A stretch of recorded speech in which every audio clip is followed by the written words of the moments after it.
बोधि धर्म एक प्रसिद्ध भारतीय बौद्ध भिक्षुक थे जिन्होंने चीन में जैन बौद्ध धर्म की स्थापना की। उन्हें चीन में मार्शल आर्ट्स के संस्थापक के रूप में श्रेय दिया जाता है। बोधि धर्म न केवल मार्शल आर्ट्स की कला को चीन में पेश किया, बल्कि अपने अनुयायी को यह उल्लेखनीय कला सिखाई और बौद्ध धर्म की शिक्षाओं को दूर दूर तक फैलाया। यह ध्यान देने योग्य है कि दुनिया भर में प्रचलित मार्शल आर्ट्स का प्राथमिक घटक कुंग-फू बोधि धर्म के प्रभाव से प्रमुखता से लाया गया था। जापान में बोधि धर्म को दारुमा के नाम से जाना जाता है और चीन में तामो के नाम से जाना जाता है। वह एक महान और असाधारण बौद्ध भिक्षुक थे जिनके गहन विचारों का आज भी अनुसरण किया जाता है। इसके अतिरिक्त वह ध्यान, योग, आयुर्वेद के एक प्रसिद्ध शिक्षक थे। कुछ इतिहासकारों के अनुसार बोधि धर्म को बौद्ध धर्म का 28वां कुलपति माना जाता है और भारत में उन्हें गौतम बुद्ध द्वारा शुरू की गई वंशावली में अंतिम गुरु माना जाता है। बोधि धर्म एक राजकुमार थे जिन्होंने भिक्षुक बनने के लिए सभी सांसारिक सुख सुविधाओं का त्याग कर दिया था। आइए बोधि धर्म के इतिहास और उनके जीवन के बारे में कुछ आकर्षक और दिलचस्प तथ्यों पर बात करते हैं।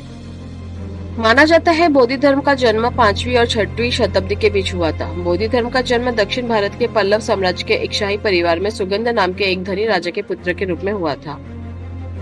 बोधि धर्म को शाही गतिविधियों में कोई दिलचस्पी नहीं थी। वह छोटी उम्र से ही सांसारिक सुखों और भौतिक इच्छाओं के प्रति उदासीन थे, जिसके कारण उन्होंने अपनी राजस्थिति को त्याग दिया और बहुत कम उम्र में बौद्ध भिक्षुक बनने का निर्णय लिया।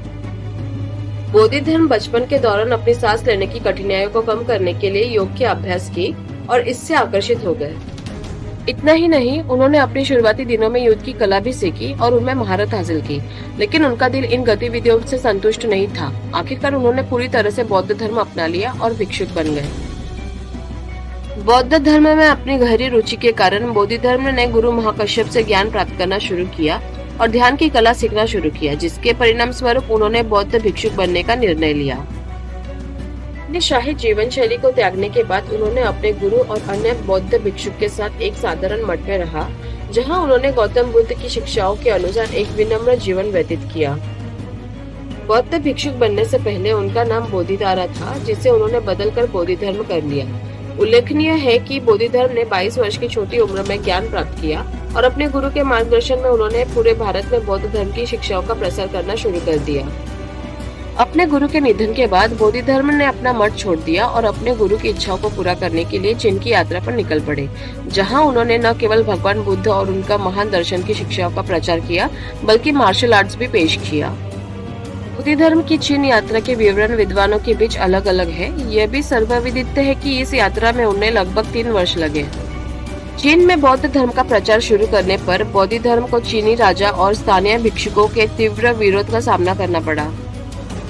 कई इतिहासकारों का दावा है कि बोधि धर्म ने प्रामाणिक ध्यान आधारित बौद्ध शिक्षाओं को खारिज कर दिया और एक नए सिद्धांत की शुरुआत की, जिससे उन्हें काफी विरोध का सामना करना पड़ा।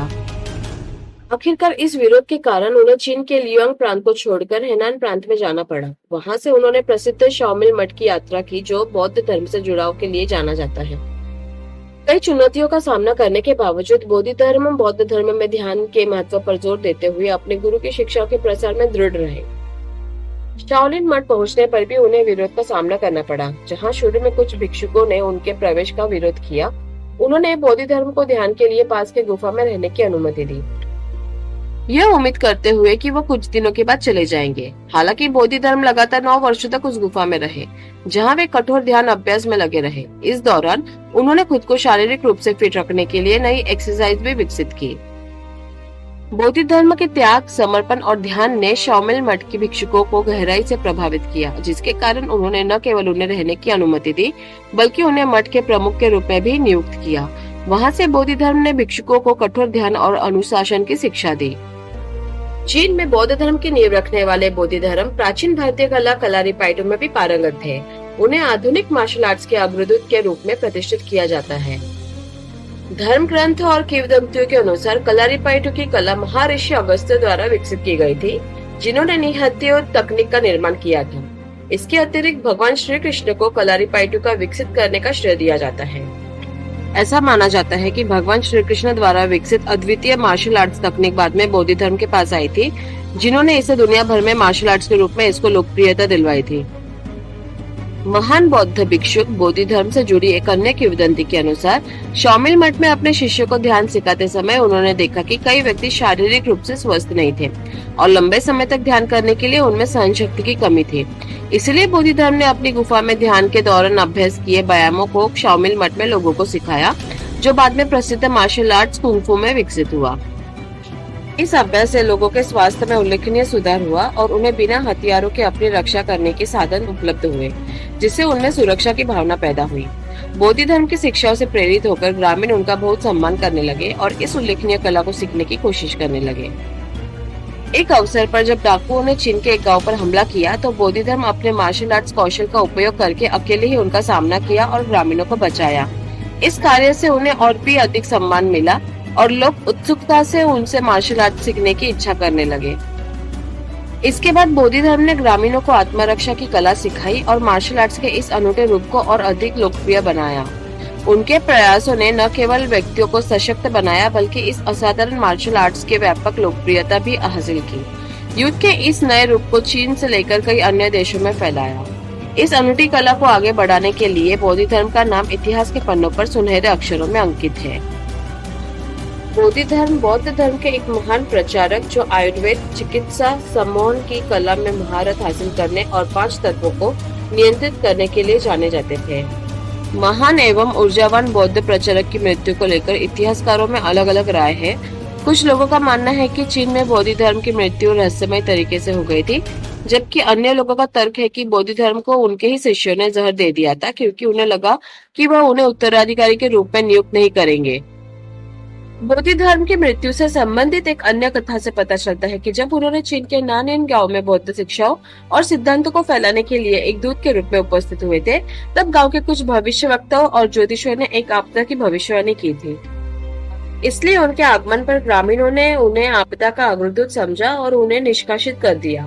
नतीजतन बोधि धर्म पास के एक गांव में बस गए, लेकिन उनके जाने के कुछ समय बाद नानिन में एक प्लेग आ गया, जिससे कई लोगों की जान चली गई और दहशत फैल गई। एक प्रसिद्ध आयुर्वेदिक चिकित्सक होने के नाते बोधि धर्म ने ग्रामीणों को महामारी से बचाने के लिए विशेष जड़ी बूटियों का इस्तेमाल किया। इस कृत्य से स्थानीय लोगों के बीच उनका सम्मान बढ़ गया, जिन्होंने तब उनसे अपने गांव में रहने की बात की। बोधि धर्म सहमत हुए और ग्रामीणों को बौद्ध सिद्धांत पढ़ाना जारी रखा। हालांकि परेशानियां बनी रही, क्योंकि डाकुओं ने गांवों को आतंकित करना शुरू कर दिया। अपने अद्वितीय मार्शल आर्ट्स के कौशल उपयोग करते हुए बोधि धर्म ने बिना हथियारों के लुटेरों को खदेड़ दिया, जिससे उन्हें एक चमत्कारी व्यक्ति के रूप में ख्याति मिली। लोग उन्हें एक दैवीय रक्षक के रूप में सम्मान देने लगे और वह बेहद लोकप्रिय हो गए। इसके बावजूद कई वर्षों के बाद बोधि धर्म ने गांव छोड़ने की इच्छा व्यक्त की, लेकिन फिर ज्योतिषियों ने उसके चले जाने पर आसन विनाश की चेतावनी दे दी। शिष्यों ने परिणाम के डर से उन्हें जाने से रोकने के लिए उनके भोजन में जहर मिलाकर देने का निर्णय लिया। बोधि धर्म को साजिश का एहसास हुआ, फिर भी उन्होंने जहरीला भोजन खा लिया। जब बोधि धर्म ग्रामीणों से पूछा कि उन्होंने ऐसा क्यों किया, तो ग्रामीणों ने बताया कि गांव के भीतर उन्हें दफनाने से वे आपदाओं से सुरक्षित रहेंगे। इस प्रकार बोधि धर्म ने अनुशासन, कर्तव्य, अटूट संकल्प और ज्ञान की विरासत को पीछे छोड़ते हुए व्यापक भलाई के लिए खुद को बलिदान कर दिया। बोधि धर्म आत्मानुशासन, कर्तव्य के प्रति समर्पण, दृढ़ संकल्प और आत्मज्ञान का एक महान उदाहरण है। इसके अलावा आत्मरक्षा के लिए उनके द्वारा सिखाई गई निहत्थे युद्ध की अनूठी कला, जिसे मार्शल आर्ट्स के नाम से जाना जाता है, आज भी दुनिया भर में लोकप्रिय है। वीडियो को देखने के लिए धन्यवाद। वीडियो अच्छी लगी हो तो प्लीज लाइक, शेयर और सब्सक्राइब जरूर कीजिए। आपका दिन मंगलमय हो।